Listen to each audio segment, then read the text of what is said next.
waa barnaamijkii dhaqanka iyo hiddaha ee laanta af soomaaliga ee v o a-da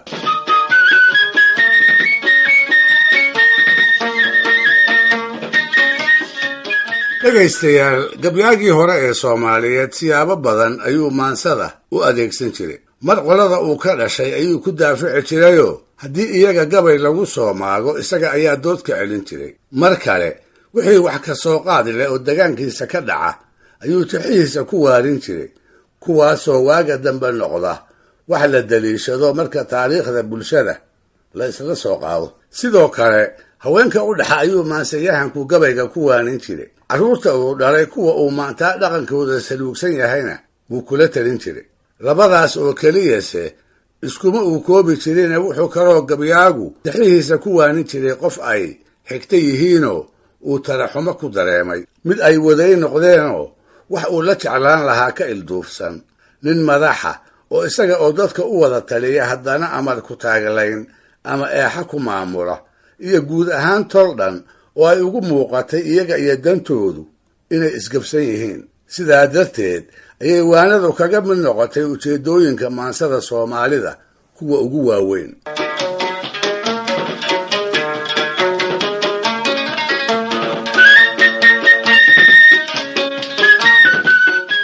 maansayahanadii magaca dheer lahaa ee sida baahsan gabayadooda dadka ugu waanin jiray waxaa allaha u naxariistay ka mid ahaa ismaaciil mire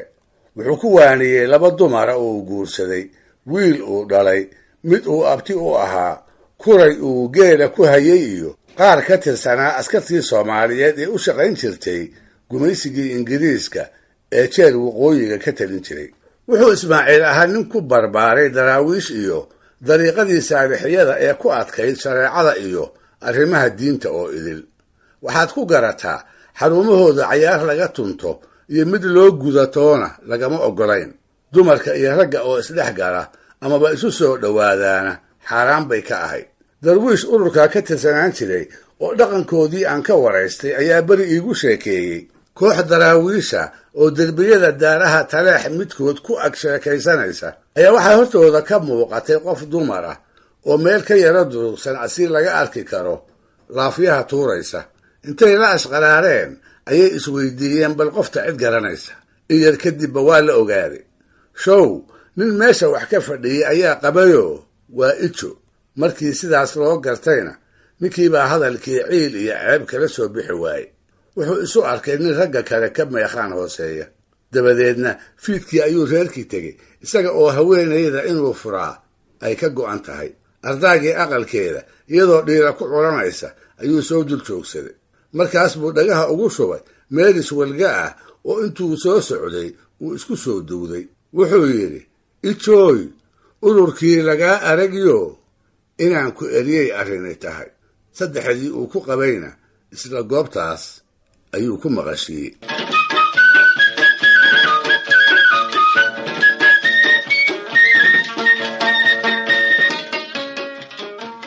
ismaaciil oo tababarkaas iyo tarbiyadaasi ay ku shishayso ayaa daraawiish la jabiyey dabadeedna isaga oo markaa 70 madaxa geliyey ayuu guursaday gabar da'yaroo dhaban lahayd dhiimana la oran jiray da'dooda ayaa kala fogayde dagaankii uu midba ku indhadilaacsaday ayaa kala duwanaaye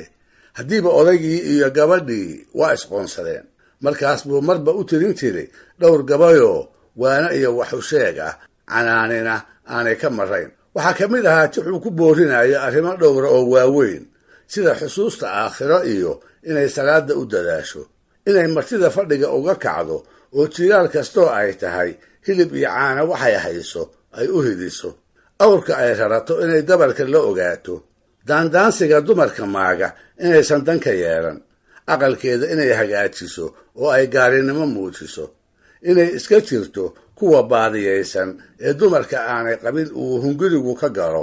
aalaana habeenkii guda iyo inay xarago ogaato oo yaan lagu caayine ay habka socodkeeda indha dheer u yeelato wuxuu yidhi naag yahay waxaa damacday iyo dunida xaalkeedu waa laba dudoo kala fogaan dooyisu lahayne dulligaad la joogtiyo sidii dahab ulaacaaga doqaniimo hadalkaaga iyo duq iska yeelkayga waa dabahan goor iyo garhkoo durufba meel yaalle naahoy dandaan lama rujo maqal dabuubtayda naahoy digniin baa ka timi dabaqi naareed naahoy salaadan u dadaal dunidan u fiirso naahoy martidu yay dib jirin timid duleedkeenna naahoy markay duraha tahay dabax wankaad hayso ha yeeshee durduur uga dhig oo doobina u raace naahoy duqaad haratayuu dabar la'aan foofin naahoy dusmaan baa jira ee dadabta cawsayso naahoy dan ha u gelin hadday duruufi kuu baanto naahoy ibliis miduu dirsaday gogasha ha u daadin naahoy dufuro waalanoo daadu faa guda ha yeeshee dib ha isaga noqdee il iyo daan xaabi midii dabada sayraamisoo socod dameeraad leh oo lugaha darandooridaa waa darxumo weyne naahoy tallaabada dekee yaan lagaa didine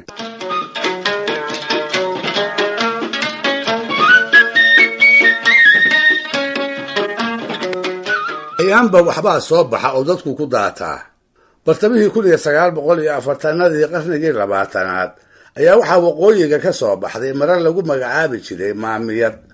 ahaydna garbasaar jiracsan oo ay dumarku qaadan jireen quruxna badnayd dadkuna wixii cusub oo wirqaaya way jecel yihiin dumarkuna waa sida la qabee kumaba sii jiraan dhiima oo sidaan soo sheegay ahayd miyaradii Ismaaciil ayaa maradaa jeclaatay markaas bay odagii weydiisatay inuu u gado sida muuqatana waxaa sii jeclaysiiyey iyada oo aragtay dumarkii reer magaalka ahaa oo ku wada daatay kuna mushaaxaya si kastaba ha ahaatee Ismaaciil wayla noqon weyday marada caynkaasa inuu afadiisa u gado sababtana ma qarine diirka ayuu ka qaaday marka hore wuxuu u sheegay inaan jeebkiisu marayne uu waxaysto hase yeeshee aanu doonayn inuu maradaas oo kale u gado sababta ugu weynina waxay ahayd iyada oo reer miyi ah iyo marada oo nugulo aan adkaysi u lahayn hawsheeda faraha badan ee dharka caynkaasa u daran wuxuu uga digay inay ku dayato dumarka reer magaalka ah ee maamiyadda qaba maxaa yeelay sida isaga la ahayd kuwaasi waxay doonayaan inay rag ku soo jiitaan ugu dambaystiina wuxuu ugu caqli celiyey iyadu waa reer miyi inay danteeda aqooto dhaldhalaalka dhalanteedka ahna aysan xaalayn markaas buu isaga oo haweenka reer magaalka ahna farta ku godaya wuxuu yidhi maamiyad casdhiimaay haddaad maanka uga jeeshay ma marniya waxaan haysto waan maarsanahayaaye waxaan maalin kula dhaaf ahayn maal ma siin karo sogsogtaan rimaara u helayn maqal xerayskiiye maqdarada markaad soo marto yay kala murxaysaaye naagaha magaaladee qabaa waa maraan maliye waxay uga muraadayaan inay lacag ku meershaane midhikhda maxaa kaaga dana reer miyaa tahay